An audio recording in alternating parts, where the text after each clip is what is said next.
Plus ఇంకొకటి ఏంటంటే mutual funds వచ్చేసి ఏంటంటే మనకు ప్రొఫెషనల్తో రన్ అవుతుంది. సపోజ్ లాస్ట్ ఇయర్ యాక్చువల్గా గౌతమ్ అదానీ గారిది కొద్దిగా షేర్స్ అనేవి డౌన్ అయ్యాయి.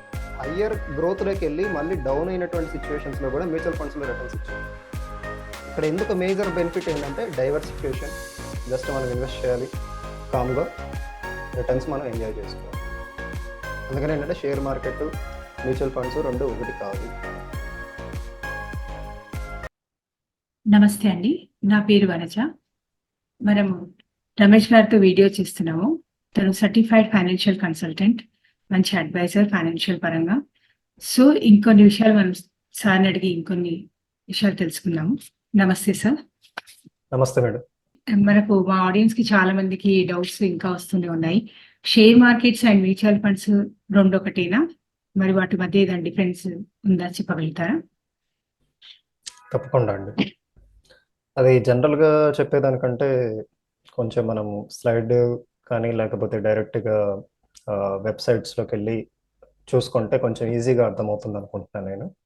మేజర్గా మనం ఎందుకు ప్రియారిటీ ఇస్తున్నామంటే ఈ స్లైడ్స్, ఈ ప్రెజెంటేషన్స్ ఇవన్నీ కూడా ఏంటంటే ఈజీగా అర్థం అవ్వడానికి, జస్ట్ థియరీగా చెప్పి అలా వదిలేసేదానికంటే కూడా.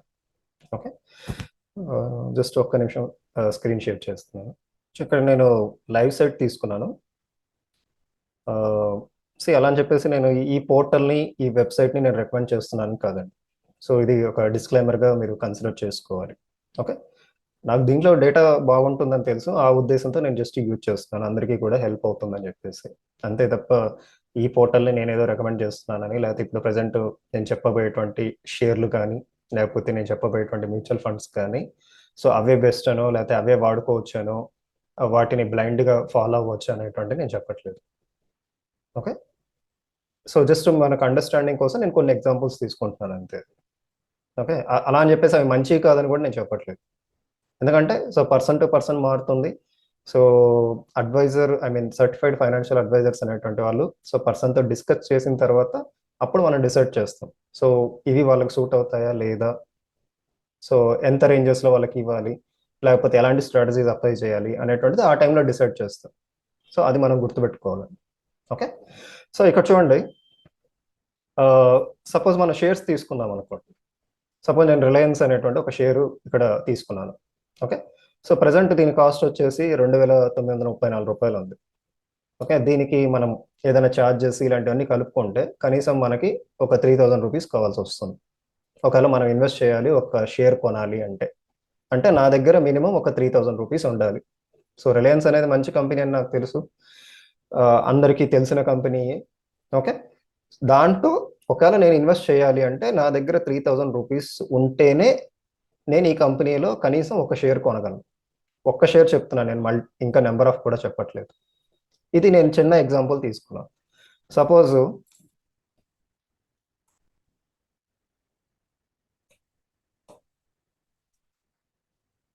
యాక్చువల్గా జాకీ అనే కంపెనీ వచ్చేసి పేజ్ ఇండస్ట్రీస్ పేరు మీద రన్ అవుతుందండి.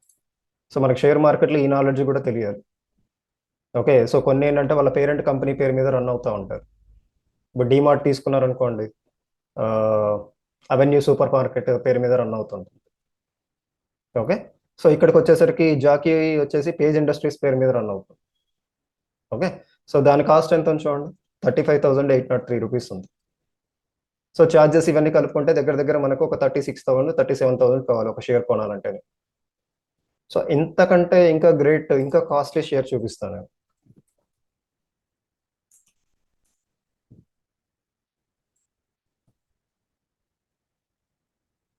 1,31,716 రూపీస్ ఉంది ఒక షేర్ వాల్యూ, ఎంఆర్ఎఫ్ది.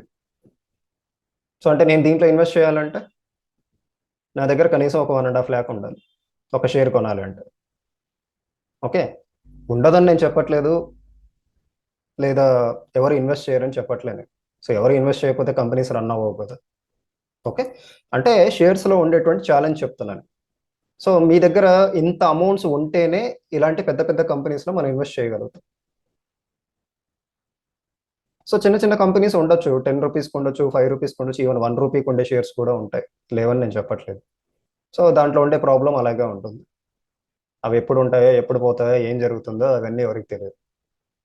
అట్లీస్ట్ వీటికి ఏంటంటే మనకు రెగ్యులర్గా న్యూస్లో వస్తూ ఉంటాయి, లేకపోతే దాని బ్రాంచెస్ ఉంటాయి, ఇండస్ట్రీస్ ఉంటాయి, మనం రెగ్యులర్ చూస్తూ ఉంటాము, బిజినెస్ ఎలా జరుగుతుందో తెలుస్తూ ఉంటుంది, మనం రెగ్యులర్గా వాడే ఐటమ్స్ ఇవన్నీ కూడా ఏదో ఒక ప్లేస్లో డెఫినెట్గా వాడుతూనే ఉంటాం ఇవి.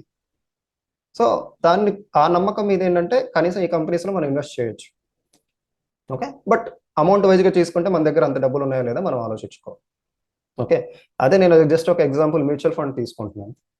ఇక్కడ చూపించాను చూడండి, నేను ఎంఆర్ఎఫ్ 1,31,000 చూపించాను.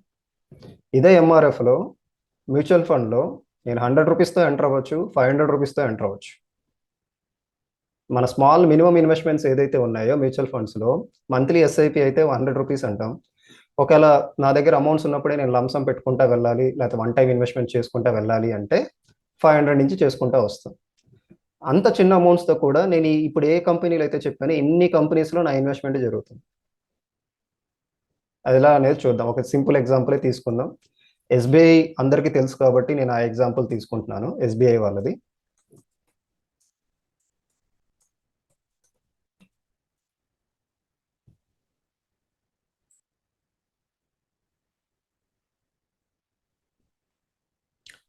ఇక్కడ ఒక స్కీమ్ తీసుకున్నానని, ఎస్బీఐ ఈక్విటీ సేవింగ్స్ స్కీమ్ అనేటువంటిది, sorry savings fund direct growth అనేటువంటిది. ఇక్కడ చూడండి, వీళ్ళు ఎన్ని కంపెనీస్లో ఇన్వెస్ట్ చేస్తున్నారు?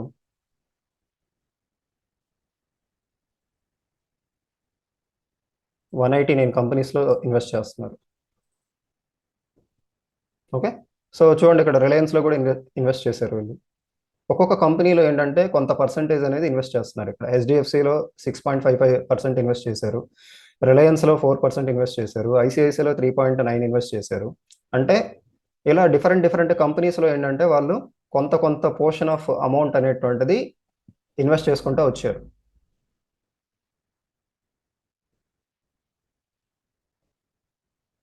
సో అంటే ఇక్కడ ఏమవుతుంది, మనం ఇన్వెస్ట్ చేసేటువంటి అమౌంట్ అనేటువంటిది, సపోజ్ నేను 500 పెట్టినా, ఒక 1 lakh పెట్టినా, ఒక 1 crore పెట్టినా, ఒక 10 crores పెట్టినా మ్యూచువల్ ఫండ్స్లో, నేను సెలెక్ట్ చేసుకున్నటువంటి స్కీమును బట్టి ఆ స్కీమ్ వాళ్ళు ఎక్కడైతే ఇన్వెస్ట్ చేస్తారో, ఎన్ని కంపెనీస్లో అయితే ఇన్వెస్ట్ చేస్తారో అన్నిట్లోకి నా అమౌంట్ అనేటువంటిది వీళ్ళు ఏం పర్సంటేజ్ అయితే చెప్తున్నారో ఆ పర్సంటేజ్ ప్రకారంగా అమౌంట్ అనేది స్ప్లిట్ అయిపోతుంది. అంటే డైవర్సిఫికేషన్ అనేది జరుగుతుంది ఇక్కడ. అలా అని చెప్పేసి వీళ్ళు ఏంటంటే ఒకటే స్ట్రాటజీస్లో పెట్టట్లేదు, ఒకే దాంట్లో పెట్టట్లేదు ఇక్కడ. హెచ్డిఎఫ్సి అంటే అన్ని ఇంకా బ్యాంకింగ్ సెక్టార్లోనే పెట్టట్లేదు వీళ్ళు. ఇక్కడ చూడండి చాలా ఉన్నాయి, ఇక్కడ ఎగ్జాంపుల్స్ వీళ్ళు చూపిస్తున్నారు. సెక్టార్ అని చూపిస్తున్నారు, ఫైనాన్షియల్ అని ఉంది, ఎనర్జీ అని ఉంది, సావర్జన్ అని ఉంది, ఇంకా సర్వీసెస్ అని ఉంది, కన్స్ట్రక్షన్ అని ఉంది, కన్జ్యూమర్ డైరెక్ట్ డిస్క్రిషనరీ అని ఉంది, ఆటోమొబైల్స్ అని ఉంది. ఇలా డిఫరెంట్ డిఫరెంట్ సెక్టార్స్లో కూడా దాన్ని డైవర్సిఫై చేస్తారు. సో అంటే ఏంటంటే మనకు చిన్న చిన్న అమౌంట్స్తో కూడా ఏంటంటే పెద్ద పెద్ద అమౌంట్లు మనకు ఇన్వెస్ట్ చేయడానికి మనకు ఛాన్స్ వస్తుంది. సో ఇందాక నేను రిలయన్స్ చెప్పాను, కనీసం అది 3,000 ఉంది. ఆ 3,000 ఎంతమంది పెట్టగలరు? సో ఈవెన్ చిన్న ఇన్వెస్టర్స్ కూడా మనకు ఛాన్స్ రావాలంటే మ్యూచువల్ ఫండ్స్ ఆపర్చునిటీ ఇస్తుంది. ఇది యాక్చువల్గా చిన్న ఇన్వెస్టర్స్ కోసమే ఎంటర్ అయినటువంటి థింగ్, కానీ ఎక్కువ పర్సన్స్ ఏంటంటే అది జనాలకి అండర్స్టాండ్ చేసుకోలేక, లేకపోతే దాని మీద కాన్ఫిడెన్స్ లేక, సో ఇది వర్క్ అవుతున్న విధానం అంతగా తెలియక, సో వీటన్నిటి మూలాన ఏంటంటే జనాలు కొంచెం భయపడుతూ వీటి జోలికి రావట్లేదు ఎక్కువ. కానీ రిచ్ పీపుల్ కావచ్చు, లేకపోతే ఎడ్యుకేటెడ్ పీపుల్ కావచ్చు, వీళ్ళకి దాంట్లో వచ్చే బెనిఫిట్స్ బాగా తెలుసు కాబట్టి, ఈవెన్ ఇన్కమ్ ట్యాక్స్ పరంగా కూడా బెనిఫిట్స్ ఎలా వస్తాయో తెలుస్తాయి కాబట్టి వాళ్ళు కరెక్ట్గా దాన్ని వాడుకుంటున్నారు. ఈవెన్ ఇంత వాడుకుంటున్నా కూడా మనకి ఇండియాలో ప్రజెంట్ 3,500 కోట్ల మంది మాత్రమే ప్రజెంట్ ఇన్వెస్ట్మెంట్ చేశారు మ్యూచువల్ ఫండ్స్లో. దగ్గర దగ్గర 4 కోట్ల దాకా చేశారు. ఓకే, సో మనకు ఉన్నటువంటి పాపులేషన్ ఎంత? 144 కోట్లు ఉంది. అంటే ఇంకా జనాలకి ఆ అవేర్నెస్ అనేది క్రియేట్ అవ్వలేదు. ఆ అవేర్నెస్ని క్రియేట్ చేద్దామన్న ఉద్దేశంతో సో ఈ వీడియోస్ అయితేనేమి, ఈ పాడ్కాస్ట్ అయితేనేమి, వీటన్నిటి యొక్క మెయిన్ పర్పస్ అందరికీ నాలెడ్జ్ షేర్ చేయాలి. అందరూ వాళ్ళకు కుదిరిన అమౌంట్స్ తోటి అట్లీస్ట్ ఎంతో కొంత అమౌంట్స్ తోటి ఇన్వెస్ట్మెంట్ స్టార్ట్ చేయాలి, especially mutual funds. So just enter అవ్వండి, చూడండి, అర్థమవుతుంది మీకు. పెద్ద పెద్ద అమౌంట్స్ అవసరం లేదు, చిన్న అమౌంట్స్తోనే చేయండి, చూడండి. సో ఫస్ట్ అర్థం చేసుకోండి, దాన్ని బట్టి మీకు తెలుస్తుంది. ఓకే, ఇందాక మీకు ఎంఆర్ఎఫ్ చెప్పాను ఎగ్జాంపుల్. ఓకే, సో ఎంఆర్ఎఫ్ది కూడా ఒక ఎగ్జాంపుల్ తీసుకుందాం.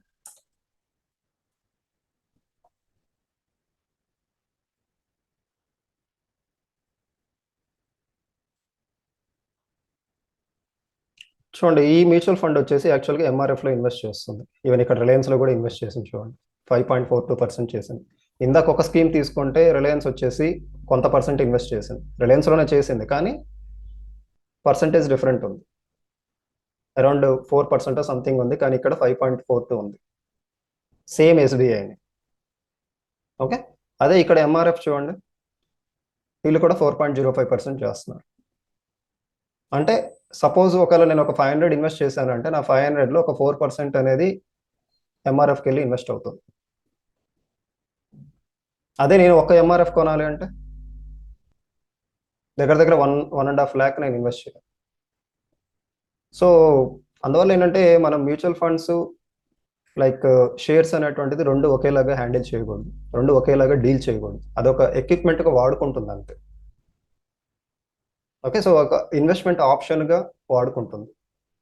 ప్లస్ ఇంకొకటి ఏంటంటే మ్యూచువల్ ఫండ్స్ వచ్చేసి ఏంటంటే మనకు ప్రొఫెషనల్తో రన్ అవుతుంది.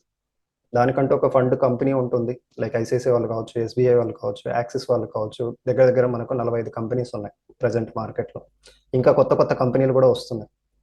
ఈవెన్ రిలయన్స్ కూడా రాబోతుంది. ఓకే, సో ఇట్లా 45 కంపెనీస్ పైన ఉన్నాయి. ప్రతి కంపెనీకి ఫండ్ మేనేజర్స్ ఉంటారు. అలా అని చెప్పేసి ఒక స్కీమ్ వచ్చేసి ఒకే ఫండ్ మేనేజర్ మేనేజ్ చేయడు. సో మేబీ వాళ్ళ కలెక్షన్ అయినటువంటి అమౌంట్ని బట్టి, ఆ ఫండ్ కెపాసిటీని బట్టి ఏంటంటే మేబీ ఒక 10 మెంబర్స్ ఉండొచ్చు, 20 మెంబర్స్ ఉండొచ్చు, 30 మెంబర్స్ ఉండొచ్చు. ఫండ్ మేనేజర్స్ అనేటువంటి వాళ్ళు ఆ కంపెనీ కెపాసిటీ మీద ఉంటుంది. వాళ్ళు ఎలా మేనేజ్ చేస్తారు, వాళ్ళ స్ట్రాటజీస్ మీద ఉంటుంది. ఓకే, సో అట్లా ఒక ప్రొఫెషనల్స్ మేనేజ్ చేస్తారు కాబట్టి మనకు రిస్క్ ఇక్కడ అవసరం లేదు. ఈవెన్ బెస్ట్ ఎగ్జాంపుల్ చెప్పాలి అంటే సపోజ్ లాస్ట్ ఇయర్ యాక్చువల్గా గౌతమ్ అదానీ గారిది కొద్దిగా షేర్స్ అనేవి డౌన్ అయ్యాయి, లైక్ హిండెన్బర్గ్ ఇష్యూ మూలన. సో అతని టోటల్ వాల్యూ అంతా డౌన్ అయిపోయింది, రైట్. సో దాంట్లో కూడా మ్యూచువల్ ఫండ్స్ ఇన్వెస్ట్ చేయలేదని నేను చెప్పట్లేదు, రైట్. ఎక్కడెక్కడ రిటర్న్స్ బాగా రావడానికి స్కోప్ ఉన్నా ప్రతి కంపెనీలో చేస్తాయి. సో అంతకుముందు అంత మంచి రిటర్న్స్ ఇచ్చాయి కాబట్టి ఆబ్వియస్గా మ్యూచువల్ ఫండ్స్ కూడా చేసాయి, రైట్. సో కానీ వాళ్ళ రిటర్న్స్ లాస్ అయినప్పుడు ఎన్ని మ్యూచువల్ ఫండ్స్ కంపెనీస్ క్లోజ్ అయ్యాయి? ఏదైనా కంపెనీ క్లోజ్ అయిందా? మరి వాళ్ళ క్లాస్ వచ్చినప్పుడు వీళ్ళ క్లాస్ రావాలి కదా.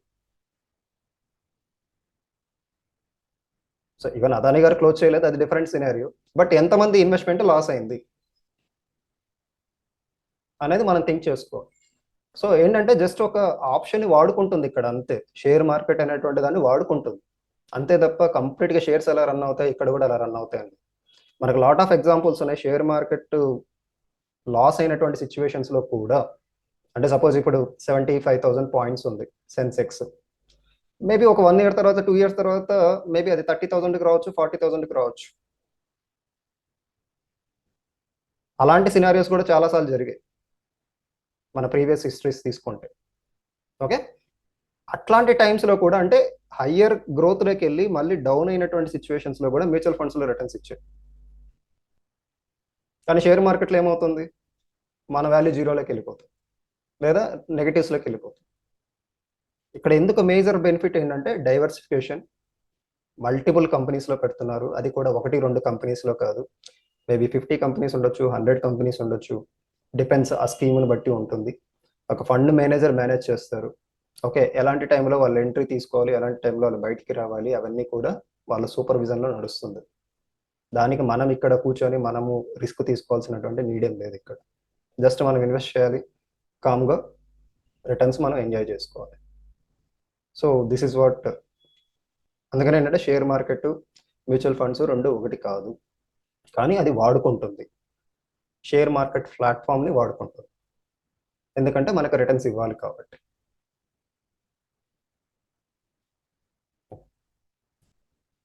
థ్యాంక్ యూ సార్, చాలా బాగా ఎక్స్ప్లెయిన్ చేశారు రెండుకున్న డిఫరెన్స్ ఏంటి, మ్యూచువల్ ఫండ్స్ షేర్ మార్కెట్ ని ఎట్లా యూజ్ చేస్తుంది అనేది చాలా బాగా చెప్పారు. Thank you so much. మీకు ఈ వీడియో నచ్చినట్టయితే లైక్ చేయండి, షేర్ చేయండి, సబ్స్క్రైబ్ చేయండి మరిన్ని వీడియోస్ కోసం. ఇంకా మీకు ఇంకా ఏదైనా కరెక్ట్ అడ్వైస్ కావాలి, కరెక్ట్ ఫైనాన్షియల్ అడ్వైజర్ అంటే సార్ది నంబర్ ఉంటుంది, సార్కి ఫోన్ చేసి డైరెక్ట్ సారే మాట్లాడతారు. మీరు కరెక్ట్ అడ్వైజర్, మీకు ఫైనాన్షియల్ అడ్వైజర్ అనేది కంపల్సరీ ఉండాలి. So thank you so much. Thanks అండి.